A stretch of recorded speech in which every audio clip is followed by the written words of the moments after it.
Olá, mais um dia com você aqui no Cabeça para Cima para conversarmos novamente sobre aqueles temas que informam, que orientam, que edificam a nossa vida.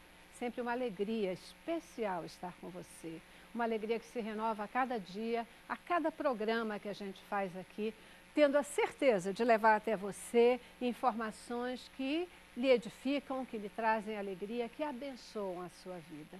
Olha, cada vez que eu pego lá o e-mail do contato, o e-mail do Cabeça para Cima, e que eu recebo a sua mensagem falando sobre a nossa programação e o quanto ela faz diferença na sua vida, isso nos alegra de uma maneira especial, porque nos dá a certeza de que estamos no caminho certo. Você já sabe, a Rede Boas Novas de televisão é uma emissora com princípios cristãos, ela existe para transmitir Jesus. A nossa missão é levar o amor de Jesus a todas as pessoas, até você, a todas as pessoas que são necessitadas de conhecer esse amor. Nós fazemos isso em cumprimento ao ide de Jesus. Ele disse para a gente, ide por todo mundo e pregai o evangelho a toda criatura. E é isso que a gente faz aqui na Boas Novas com toda a nossa programação. Mesmo quando nós não estamos falando de Jesus, nós queremos transmitir o amor dele. E você tem dito para a gente que a gente tem atingido esse objetivo. Então, glória a Deus por isso.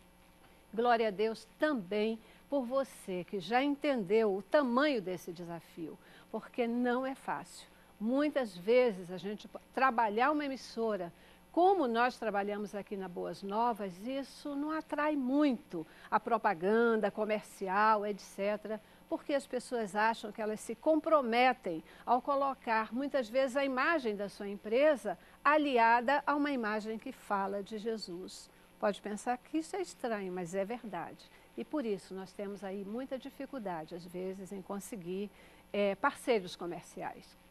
Aí, Deus levanta um exército de pessoas que entenderam o objetivo da Boas Novas, que se aliam a Boas Novas, que semeiam boas novas de Cristo através da Rede Boas Novas. São pessoas que oram por nós, são pessoas que contribuem financeiramente para que a Boas Novas possa atingir o seu objetivo.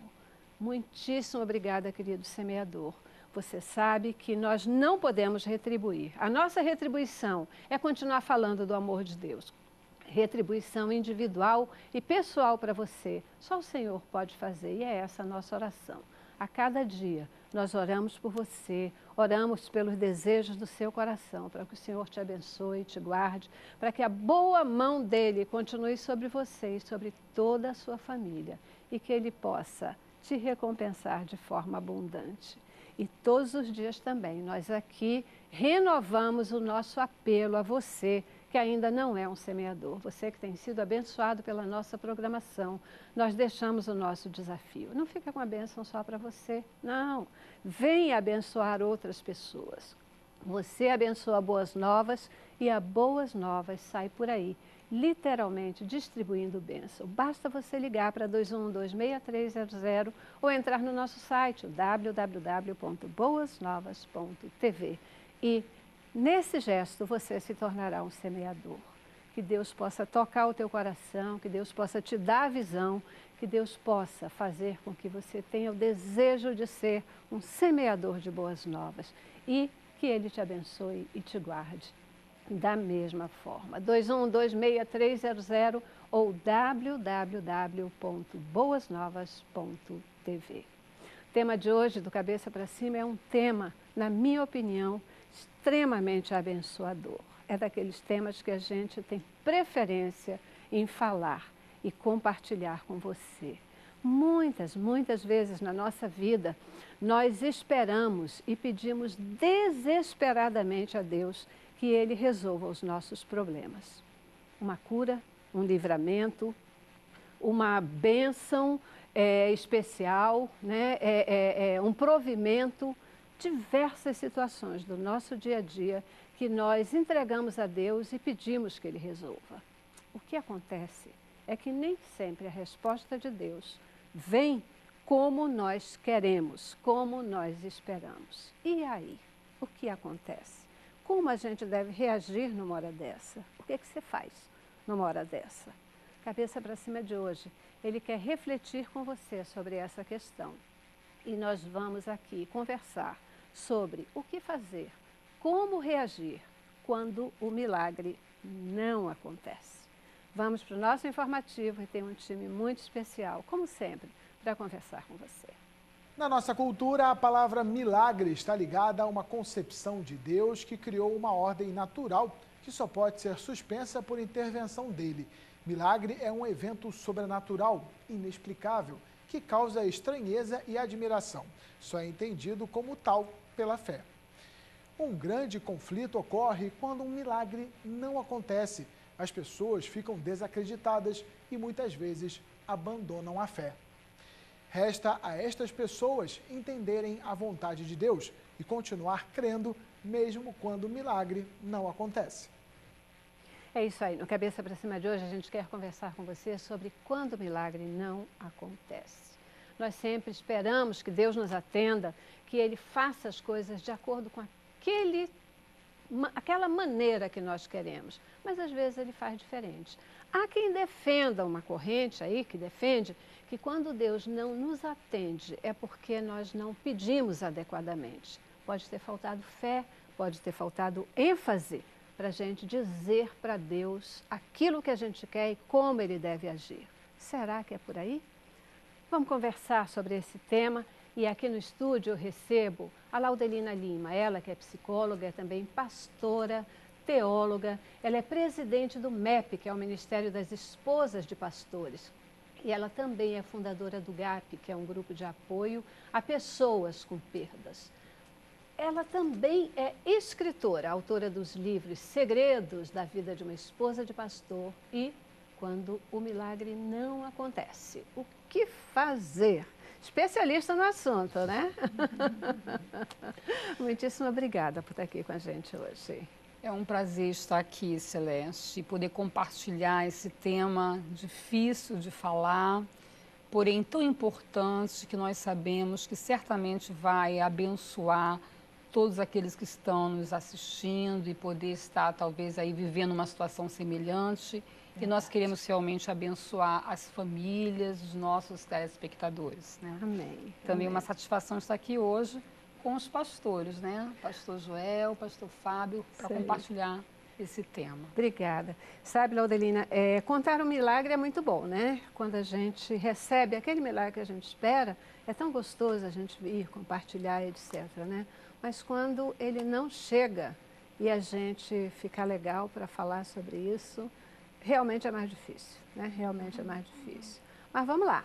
Com certeza a gente vai abençoar vidas. Né? Também conosco, Fábio Castro, querido pastor Fábio, ele que é formado em teologia pelo Instituto Metodista Bennett e também é pastor da Igreja Presbiteriana aqui no Pechincha, em Jacarepaguá, no Rio de Janeiro.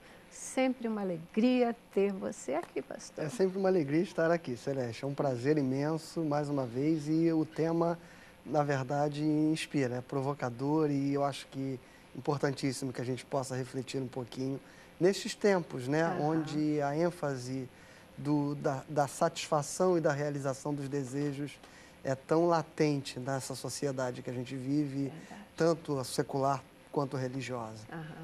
Você já teve uma experiência de não receber o milagre esperado? Muitas.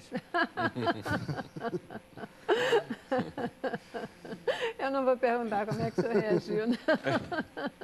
Mas depois eu pergunto, não vou resistir.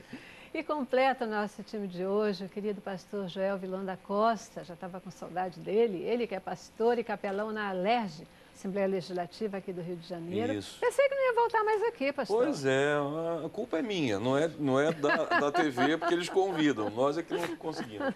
Mas depois de uma temporada distante, eu sinto a alegria de estar de volta aqui, compondo esse time, batendo papo com o nosso telespectador, e eu tenho certeza que isso vai ser uma bênção para nós que estamos aqui e para os que nos assistem também. Verdade, verdade. E o senhor já teve também uma experiência de não receber o milagre pedido? Mas, com certeza, faço minhas as palavras dele, várias experiências.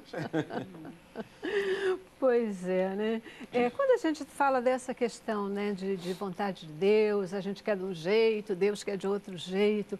Eu queria começar hoje conceituando aqui essa questão de vontade vontade permissiva de Deus e a vontade, como é que a gente fala? A vontade de Deus, a vontade que... Soberana. a vontade de... porque mesmo quando ela é permissiva, ela é soberana, né? A vontade direta de Deus é aquilo que ele quer e quando ele, pode ser até que ele não quisesse aquilo, mas ele permite. Como é que é a diferença? É uma perguntinha. Se é para provocar, você conseguiu. Eu, particularmente, tenho dificuldade de lidar com esse conceito de vontade permissiva, vontade não permissiva. Eu, particularmente, tenho dificuldade. Eu acho que Deus tem a sua vontade. Deus tem a sua vontade. Mas, na sua soberania, Ele projetou, Ele planejou, Ele quis que o homem tivesse alguns espaços. E isso foi possível, graças a isso é possível que o homem se relacione com Deus e aprenda coisas com Deus. Não é vontade de Deus que o homem esteja doente, não é vontade de Deus que o homem viva em miséria, sabe? Mas é claro para mim, pelo menos, que Deus abriu um espaço para que o homem se desenvolva em sua humanidade e dentro desse espaço aberto por Deus, dentro do seu poder, dentro da sua soberania, o homem tem espaço para algumas decisões que ele toma e colher os frutos dessas decisões também. E nisso ele ensina, nisso ele dá crescimento, nisso o relacionamento com Deus se aprofunda, a visão mais profunda de um Deus amoroso, presente, misericordioso, perdoador, se torna mais clara para esse homem, né? Então, essa vontade, se fosse escrita em detalhes, né, qual é a vontade permissiva? Eu acho que tudo se resume no amor de Deus, que dentro de uma relação com o homem, ele é paciente em alguns momentos, ele tem que agir mais efetivamente em outros momentos, e eu coloco tudo isso dentro dessa roupagem do amor de Deus em relação ao homem. Existem duas coisas que a gente não consegue fazer uma síntese na Bíblia, que é a soberania de Deus e a liberdade humana, e a liberdade que o mundo tem de existir a partir de todas as leis que regem o mundo e o universo. Deus é soberano e Deus está no controle de tudo, ao mesmo tempo que o ser humano é livre e tem o seu espaço de liberdade, como disse o pastor Joel. Isso são daqueles temas de teologia que a gente chama de antinômio. Você tem as duas realidades presentes e nós não conseguimos conjugar.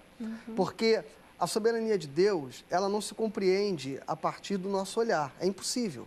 Nós estamos limitados ao tempo e ao espaço. Deus existe fora do tempo, fora do espaço. E quando Ele se relaciona conosco, é como se Deus se limitasse ao tempo e ao espaço.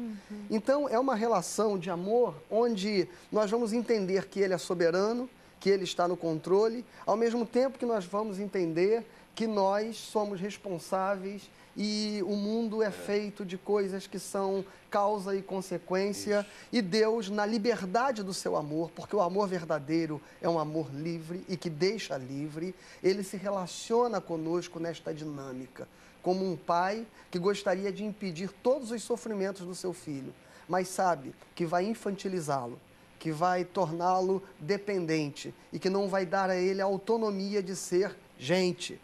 E Deus nos criou imagem e semelhança dele. Se nós não pudermos viver sob a responsabilidade e a liberdade de sermos livres, ainda que Ele seja soberano e que reja a história, nós não seríamos imagem e semelhança de Deus. Agora, conjugar quando a vontade de Deus se estabelece soberanamente ou permissivamente, eu também não gosto dessas categorizações, nós não faremos isso nunca. A gente simplesmente vai encontrar um discurso para tentar, de alguma forma, amenizar a nossa crise. Acomodar a visão em nossos parâmetros. Porque às vezes é difícil, né, a gente aceitar que seja uma vontade soberana, assim, a vontade deliberativa, vou chamar assim, de Deus, determinadas coisas que acontecem com a gente, né? Às vezes uma doença, a morte, coisas que acontecem, uma mutilação.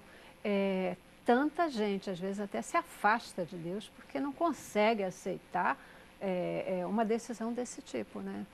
Então, a palavra de Deus nos fala, né, que a vontade dele é boa, é perfeita e agradável. Então, certamente que muitas coisas que ocorrem não é não era plano de Deus inicial, né? Não era a vontade dele no plano original para com o homem. Por exemplo, doenças, lá no Jardim do Éden não tinha doenças, Deus não nos criou para morrer, por isso que ninguém está preparado para lidar com a morte. Então, o sofrimento do ser humano, isso não era plano original de Deus, isso não estava dentro da vontade de Deus para com o homem, o nosso sofrimento, a nossa dor. Tudo isso é consequência do pecado adâmico. Agora, nós estamos aqui nessa terra, sofremos também as consequências do pecado adâmico, mas não é essa a vontade de Deus para as nossas vidas. E sofremos as consequências, aí entra a vontade permissiva de Deus, e aí como que nós podemos reagir frente a essa situação, entendendo que não era isso que Deus queria que nós vivêssemos, mas já que estamos vivendo isso, então vamos poder, assim, crer nesse princípio, que de alguma maneira nós podemos confiar que pela fé, fé não envolve sentimento, né? Fé é plena convicção e fé é um exercício. Então nós cremos pela fé que a vontade dele vai ser boa para nós. E tem coisas, queridos, que é você caminhar assim, realmente crendo, ainda que você não vê nada e você não consegue nem compreender como que aquilo ali vai, de alguma maneira, cooperar para o bem, e é tudo pela fé. Porque isso é outra coisa que a Bíblia ensina, né? Que todas as coisas cooperam para o bem. Daqueles que amam a Ele. Né? Coisas complicadas, às vezes, a Bíblia fala, né? A vontade de Deus, ela é sempre boa, perfeita e agradável. Todas as coisas cooperam para o bem dos que amam a Deus. Mas, às vezes, é difícil. Às vezes, a gente olha e não vê nada de bom naquilo que está acontecendo, né? Aí vem a fé. A fé que nos faz entender, acreditar e caminhar. Agora, essa questão, quando Deus não responde adequadamente, na nossa visão, né, como a gente queria, será que faltou fé ao pedir? Será que faltou determinação? Faltou postura nossa diante de Deus? Eu já preciso fazer o nosso primeiro intervalo, vou dar uma paradinha e volto com esta questão. Tá bom? Vamos lá. Cabeça pra cima.